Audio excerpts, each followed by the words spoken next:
Hermance Defoe de la Chanchère nasceu em 1841 na cidade de Fontainebleau, França. A indicação de outro local e data: Cambrai, 8 de março de 1839, e a passagem em Suresnes, no dia 3 de março de 1915.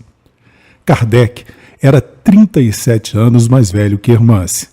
Então, a data que se sustenta é de 1841. O nome dos pais de Hermance não são citados com precisão nas biografias espíritas. Cogita-se Jacques e Léonide. Monsieur Defoe era um rico produtor de vinho e trigo. Tradicional, a família Defoe residia em um castelo medieval.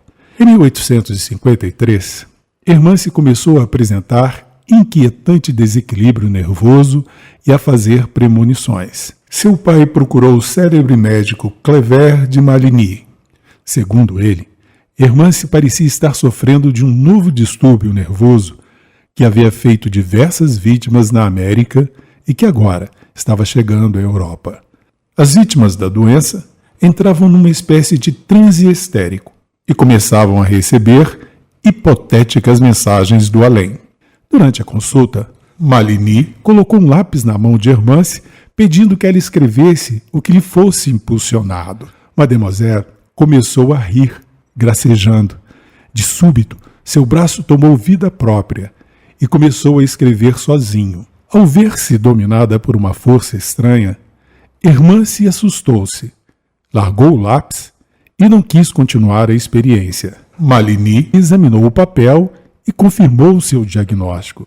Seus pais ficaram extremamente preocupados. Como a família era famosa na corte, a notícia logo se espalhou, chegando aos ouvidos do Marquês de Mireville, famoso estudioso do magnetismo. O Marquês pediu para examinar Hermance. Os pais aqueceram, mas a mocinha teve de ser convencida.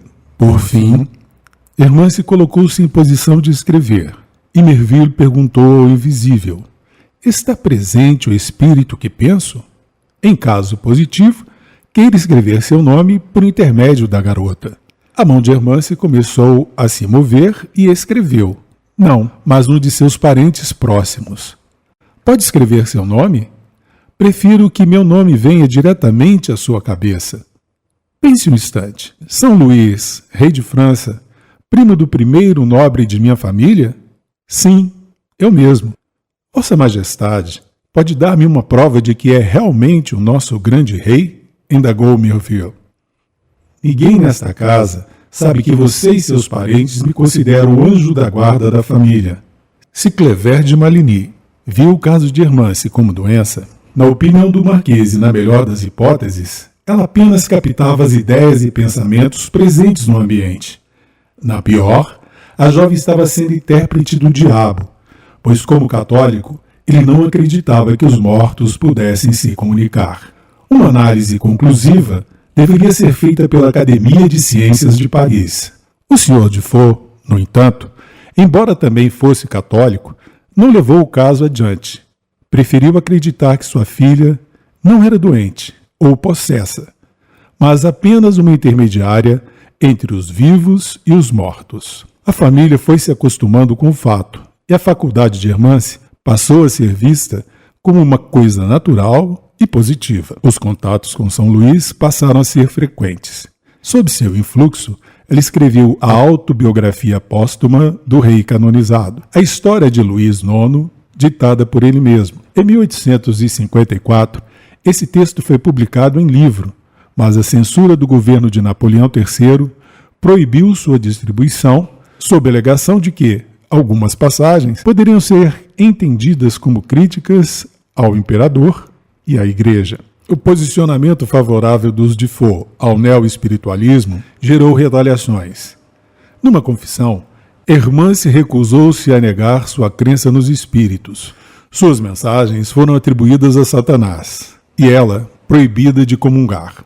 A imperatriz Eugénie de Montijo também esfriou seu relacionamento com a família, mas o imperador Napoleão III ficou curioso e pediu para conhecer Mademoiselle Defoe. Ela foi recepcionada no Palácio de Fontainebleau e recebeu uma mensagem de Napoleão Bonaparte para o sobrinho. A mensagem respondia a uma pergunta mental de Luiz Napoleão, e seu estilo correspondia exatamente ao de Bonaparte. Com o tempo, os espíritos também começaram a falar por Hermance. Em 1855, com 14 anos, Hermance publica seu segundo livro, Spiritualiste.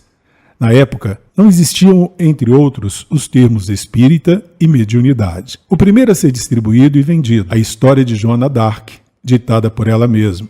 Segundo Silvino Canuto de Abreu, a família Defoe conheceu Allan Kardec na noite do dia 18 de abril de 1857. O codificador teria dado uma pequena recepção em seu apartamento e os Defoe foram levados por uma grande amiga do professor lyonês, Madame Plenemaison. No final da reunião, Hermance recebeu uma belíssima mensagem de São Luís, que a partir dali se tornaria uma espécie de supervisor espiritual dos trabalhos. Segundo o ex-rei, Hermance, assim como Kardec, eram druidas reencarnados. Os laços entre os dois se estreitaram, e ela se tornou a principal médium das reuniões domésticas do professor. Hermance foi buscar ajuda, mas acabou ajudando Kardec, o incentivando a não desistir.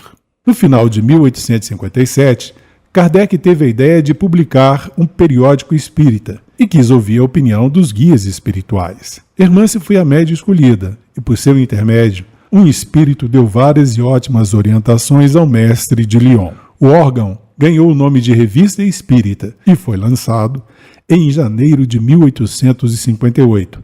Em abril do mesmo ano, o codificador e seus discípulos fundaram a Sociedade Parisiense de Estudos Espíritas, SPEE. Hermance foi uma das sócias fundadoras. Seu pai, pela influência que tinha, conseguiu de forma muito rápida autorização para o funcionamento. Durante o ano de 1858, Hermance recebeu mais 2 biografias mediúnicas, as dos reis franceses Luís IX e Carlos VIII. O codificador elogiou o trabalho de Mademoiselle e transcreveu trechos das Confissões de Luís XI na Revista Espírita. Nesse mesmo ano, Kardec divulgou 3 mensagens psicografadas pela jovem sensitiva.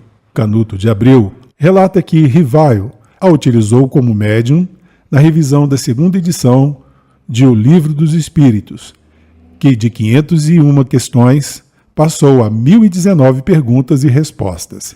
Em 1859, Hermance não é mais citada como membro da Sociedade Parisiense de Estudos Espíritas, a SPEE, o que nos leva a crer que ela teria saído da sociedade. Outra suposição é que São Luís passou a se comunicar por meio de outros sensitivos. Não há registro da continuidade de seu trabalho em outros grupos. O que teria acontecido com Hermance? Na Revista Espírita de 1858, uma nota, após anúncio do livro sobre Joana d'Arc, nos dá uma pista. É dito que ela era, no princípio, muito boa médium psicógrafa, escrevendo com grande facilidade. Pouco a pouco, tornou-se médium falante, psicofonia. E à medida que essa faculdade se desenvolveu, a primeira enfraqueceu. Hoje, ela escreve pouco ou muito dificilmente. Mas o que intriga é que, falando, tem necessidade de um lápis à mão, simulando escrever. É preciso uma terceira pessoa para reunir as suas palavras, como as da Sibila, ou seja, instruções práticas sobre as manifestações espíritas. Do mesmo modo que todos os médiuns favorecidos pelos bons espíritos não recebeu senão comunicações de ordem elevada. Seja como for, o codificador continuou a divulgar seu trabalho. Em 1860, ele noticiou a reedição de A História de Joana d'Arc, ditada por ela mesma. Em 1861, enviou vários exemplares desse livro, junto com suas obras, para o editor francês Maurice Lachatre, que se encontrava exilado em Barcelona, Espanha. O objetivo era a divulgação do espiritismo em solo espanhol.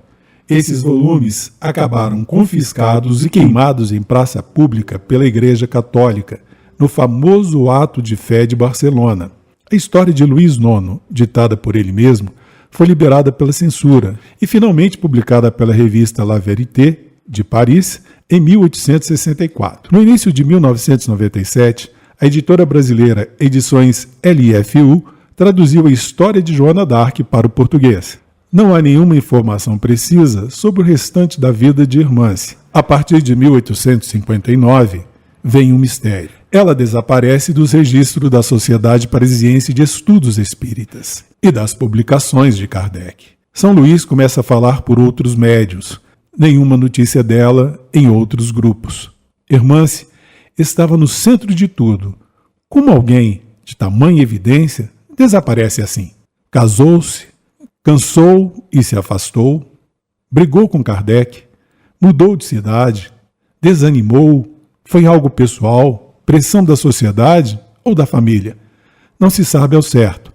É uma lacuna na história. E tem mais. Publicações sobre outros assuntos surgiram nos anos 1880. Livros sobre etiqueta, cuidados com crianças, história, assinados por uma Hermance de Foucault. Seria ela? Mudou de foco? Fontes sugerem que ela teria desencarnado solteira aos 76 anos. Suposições. Certo é que Hermance segue viva em suas mais de 30 obras psicografadas por Vanderlei Soares de Oliveira e em seu trabalho no Hospital Esperança. Assuntos para um próximo vídeo.